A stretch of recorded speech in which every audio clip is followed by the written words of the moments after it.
taruhlah Anda mengungkit dosa Pak Prabowo, mengait-kaitkan hilangnya beberapa orang dengan Prabowo, yang menurut pengakuan Prabowo dan beberapa jenderal lain, Prabowo hanya bertanggung jawab mengamankan 9 orang pada saat itu. Yang lain-lainnya bukan tanggung jawabnya Prabowo, tapi dia telan aja itu semua sendiri seolah-olah itu punya dia. Karena dia nggak mau menghancurkan institusi. Dan dia diberhentikan karena dia yang bertanggung jawab terhadap keamanan dan keselamatan negara. Nah, ini sangat tidak tepat. Karena yang bertanggung jawab itu adalah urutannya itu adalah Presiden, kemudian Menhan Pangap, dan seterusnya. Jadi alasan untuk pemberhentian itu adalah satu alasan yang sama sekali tidak tepat, keliru, dan tidak adil. Dia mendapatkan tidak langsung dari Pak Harto list nama itu yang katanya harus diamankan. Jadi dia tidak langsung dari Soeharto. Dia dapat daftar nama itu dari siapa?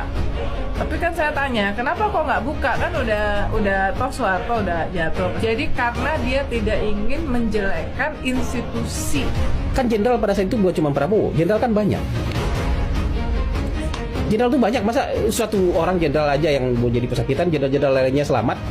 Dia merasa dirinya seorang satria, sehingga dia tuh rela jadi martir gitu loh. Contohnya waktu sebetulnya pada saat dia dapat keputusan dari DKP bahwa dia dinyatakan bersalah, dia kan bisa, kalau bisa membuka siapa yang memberikan perintah. Dia kan nggak pernah, karena dia mikul dur menjaga institusinya ABRI, institusi kepresidenan, supaya tidak ikut jatuh. Jadi dulu seharusnya kasus-kasus begini pemecatan orang itu nggak bisa dilakukan kalau orang itu nggak pernah dibuktikan di depan pengadilan. Apalagi dia misalnya kasus penculikan. Orang dituduh melakukan penculikan sebelum pernah ada peradilan bagi dia, itu sebenarnya sah. Dia secara hukum dilindungi, tidak bisa orang dipecat. Nah ini yang dari dulu kita usulkan bahwa sudah seharusnya semua tuduhan itu harus dibuktikan oleh peradilan. Ya. Nah baru pemecatan itu setelah oleh pengadilan dinyatakan orang salah atau benar.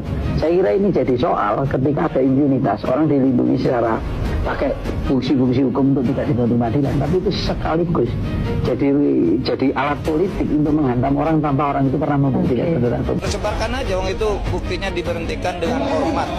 Kalau diberhentikan tidak dengan hormat baru masalah, itu diberhentikan dengan hormat. Sehingga tidak ada masalah hukum apapun kalau sudah diberhentikan dengan hormat.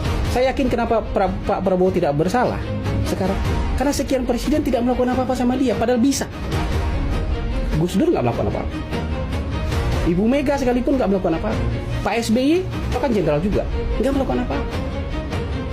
Pak Jokowi juga nggak melakukan apa-apa terhadap dosa yang dituduhkan kepada Pak Prabowo. Sekarang pertanyaannya, Mas Ganjar kalau jadi presiden mau melakukan apa terhadap dosa yang hari ini dituduhkan kepada Pak Prabowo?